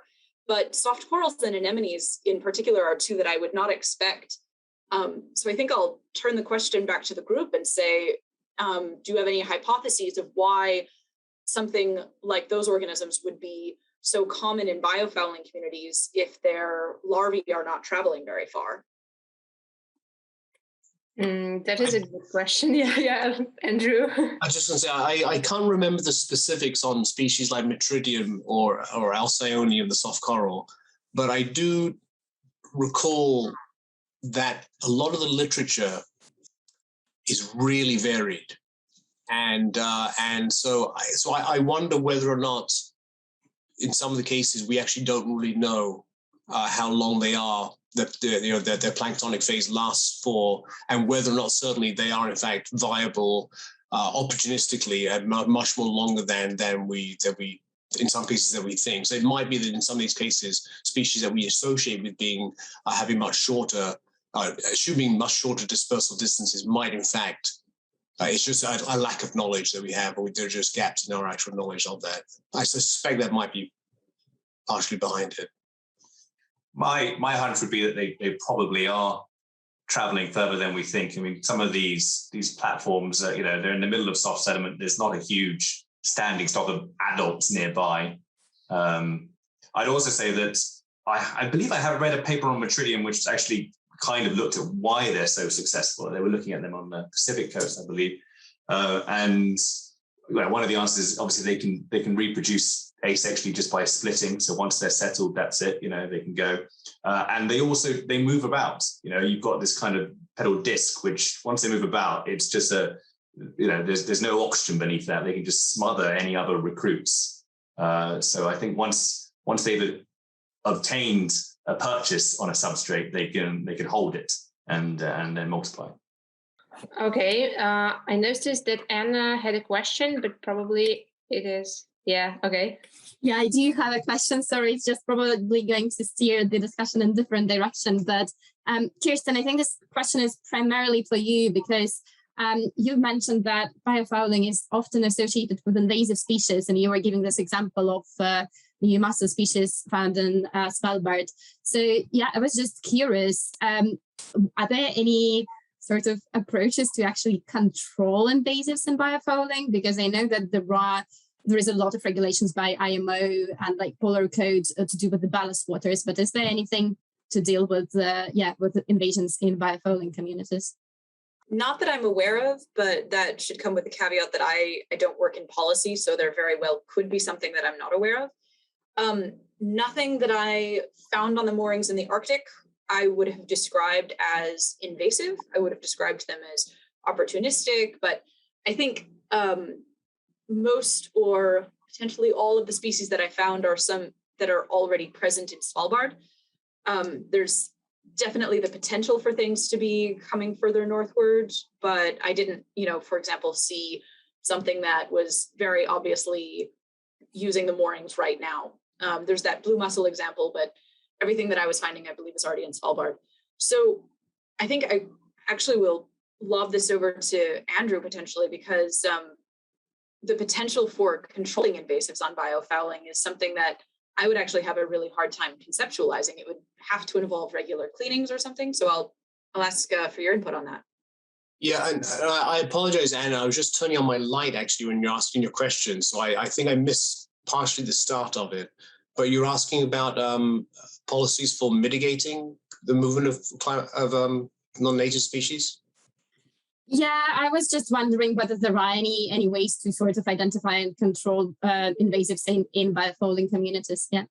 Yeah, I can add a little bit to that by saying that so the IMO, International Maritime Organization, did work on a project called Ballast, which was looking at identifying the role that ballast water exchange may have made or may make in movement of non-native species. And I think the overall conclusion was that it wasn't as much as maybe overall thought it was. And so they're now looking at a globe fouling project, which is specifically now looking at whether or not it's actually organisms that are fouling on the hulls of vessels that are being moved from one area to the next. And so there's some evidence to suggest that that's maybe the more serious risk of movement of non-native are things that are already growing on the hulls of vessels, and including recreational vessels, so small vessels. So what's to be done about that? Well, it certainly is a challenging problem, that's for sure. But there are certain countries, are adopting policies to try to improve biosecurity. The country that comes to my mind as being the most aggressive about it is New Zealand. I think also Australia is also quite similarly tackling it quite seriously. And other countries are, I think there is not at this point like any kind of international regulation per se, but I think the purpose of the globe fouling project is to try to work together with developing countries and try to work together with the international community to try to work on the same page to try to improve that. So I know that what New Zealand does, and one of some of the strategies, right, are to insist that there is a whole cleaning procedures that occur. And I don't know the entire details, but it's either they have to require them before they leave one port, or it's offshore before they arrive in a new port. But these are kind of the policies that they're speaking about. Yeah, but I don't have any real strong details though. Kirstin, please. Yeah, that's really interesting to me that there's some suggestion that maybe the fouling organisms would be more important. So one of the other systems that I work on is shipwrecks. And I've submitted proposals before that the reviewers have mentioned my study design was not considering what fouling organisms could be on the hull before the ship sank.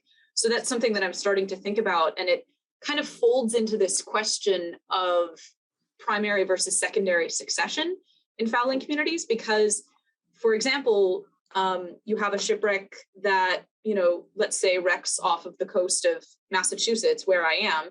If it has come from the North Sea, it could have different species on it and then be sitting in an environment that those species could survive, and has a baseline of a community which could then change as new things recruit or it interacts with the local species.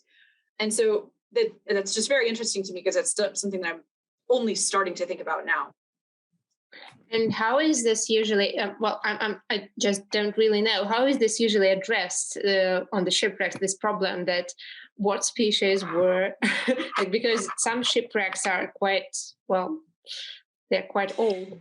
So So that's what I'm saying, is that it's not being addressed right now. This is the criticism that I'm receiving. So I'm starting to think about how can I incorporate this into my study. If I am looking at a shipwreck and I can potentially identify the ship and find out in what year it sank, but I am not going to know at all what was on it at the time that it sank. I have no way of finding that out. Would it be much of an issue it seems most shipwrecks would then, the ship would end up in much, much deeper water.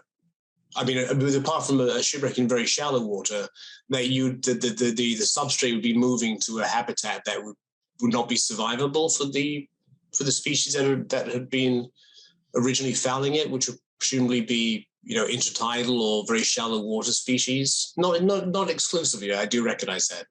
Not exclusively, but certainly largely they would be species that would be adapted for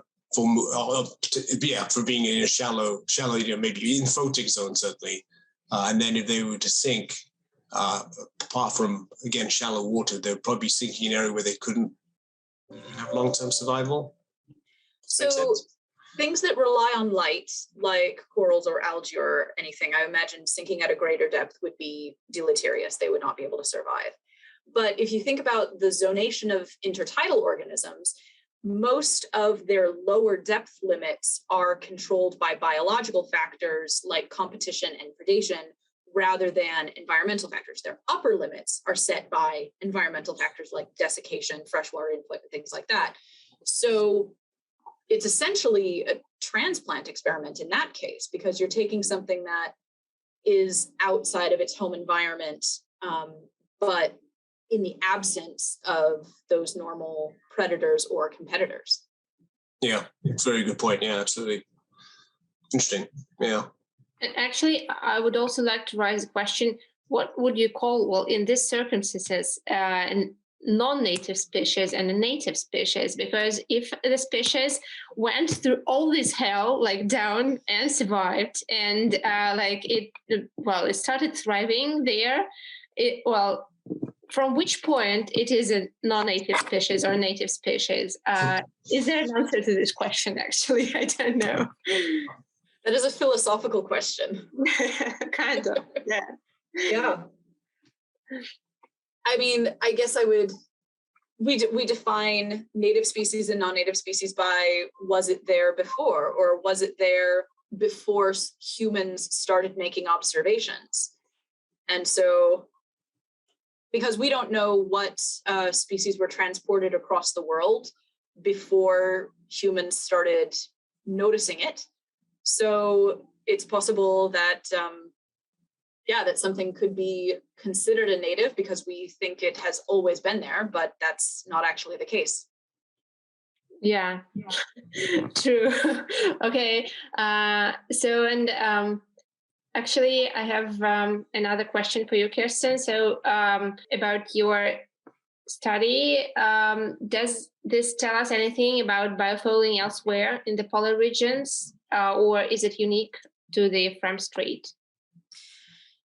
Yeah, so as I mentioned, the Frem Strait is pretty unique for being so warm at 78 degrees north. The rest of the Arctic is mostly continental shelf, shallow water environments with much more ice cover. So it's a bit unique within the Arctic.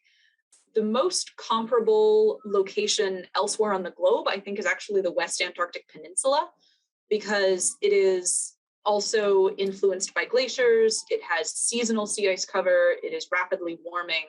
And so potentially there's some similar environmental conditions there. The difference is that the West Antarctic Peninsula and Antarctica in general is very isolated from the rest of the world ocean by the circumpolar current. And so it doesn't have the same level of current and larval input from the lower latitudes. So it actually may be quite unique. Okay, thank you. So I actually have a question for Joe, if that's all right. Yeah, of course. Yeah, Joe, I was wondering, what type of a scale do you use for the photogrammetry? Are you usually only analyzing part of a structure? The examples you showed us were quite small. Or are you trying to get a photogrammetric model of an entire structure like an oil rig? It occurred to me, based on something that was in Stephen's talk, he was showing that column of the water where all of the food was potentially depleted. I'm wondering if maybe photogrammetry is something that could be used to estimate, for example, the carbon demand of the community on a whole piling or a rig like that. That's the dream. It's all very dependent on the footage we could get. If it's something like an individual pylon, that's obviously a lot less complicated than a full jacket structure oil rig. So the chances of getting enough footage of a high enough quality to be able to model the entire zonation surface to the bottom of fouling is hopefully quite high. Certainly, if we're able to get to the point where we're doing bespoke surveys with photogrammetry in mind, that's exactly what we would intend to do. Yeah. And actually, I wanted to ask also, at which point are you now? Like, are you applying your technology to life? Or what is happening now? So it's kind of twofold. I'm the Benthic ecology side of things. So I'm doing a lot of kind of field surveys where I'm doing mini photogrammetry surveys, getting that volume, and then as I talked about doing calibration, so bringing it back to the aquarium, trying to get some density measurements. And John, who's the image specialist, he's training the models and testing it on various data sets. But we're waiting for more ROV footage from industry. As we touched on, it's a slow process. And so, yeah, I think if it were to arrive, then we could quite quickly basically answer that question, Kirstin, is, how much can we model? But we're waiting on that. Okay, yeah. Thank you. Thank you, Joe. So now I would like to probably ask every speaker to conclude in a minute talk, or to comment on the session, and then we will end it because we're running out of time actually. So please, probably Kirstin, could you be the first one? Sure. I guess, I'll start by thanking you for inviting me to present. I was in the session last year and found it to be a really good way to bring together synthesis of studies on biofouling across the world. And this year is the same as well. I guess one of the things that I noticed that has really piqued my interest today is the similarity in fouling species in the different systems. That's definitely something that I believe is worth investigation. And I'm really encouraged to hear that there's the studies on succession that are taking place in different parts of the world. I think that is something that's a very open question that needs to be addressed. And so I hope that we will continue to find those opportunities for deploying samplers and analyzing data when they become available. So thank you very much for connecting me with this group. Thank you. Joe? Yeah, thank you for inviting me. It was, it's kind of oddly broad and yet very similar, which I found interesting, discussing various places all over the globe, various depths, quite different. And as I said, it's very, very similar in some ways, our approaches and what we're seeing going on. So I was very encouraged. Thank you. And if anybody does have access to ROV footage of the North Sea, then please do get in touch. Thank you. Okay, Andrew. Yes, I'd like to echo, I think, the same sentiments that have been shared. I would like to thank you, Sasha, for sharing. I think you've done an excellent job. It's been a great session. I also like to thank Alyssa for her support for the technical support and organizing the conference in that regard. The discussions have been really interesting, and the presentation's been really interesting. It just, again, echo what's already been said. It really is quite fascinating. We live, we do tend to live in our little bubbles a little bit, and we're seeing, many of the same challenges, many of the same observations have been found. So this has been really wonderful hearing everybody's input. There've been both, again, this kind of similarity going on, but also some really interesting differences between work as well. So I hope we hope there's an opportunity to continue this dialogue and see where they can take things further. Okay, thank you, Andrew. So I would like to sum up a bit. As you all said, it was all excitingly similar. Both the methods, I really like that we all came up with these plates, like I did tell about it, about my work with the plates last year, and the paper I published is also mentioning this method, and Kirstin and Andrew, and I was really excited to hear about Joe's work, because it is like the future is already here. And of course, I would love to someday collaborate with all of you on our biofouling studies, because I think that we make a great team, really. So thank you very much for the session. And I would like to thank Alisa for all the technical moderation and the organizing committee of the Marine Research and Education Conference, who gave us the opportunity to host this session this year. And also to Professor Vadim Makievsky, who, actually inspired me to do this work with video footage, which actually seemed incredibly dull at first.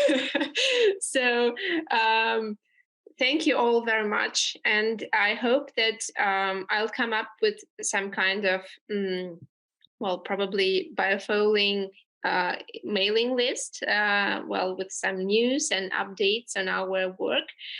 So thank you all very much. I'd like now to finish the session, and I hope to see you all next year, because I'm definitely going to repeat the session.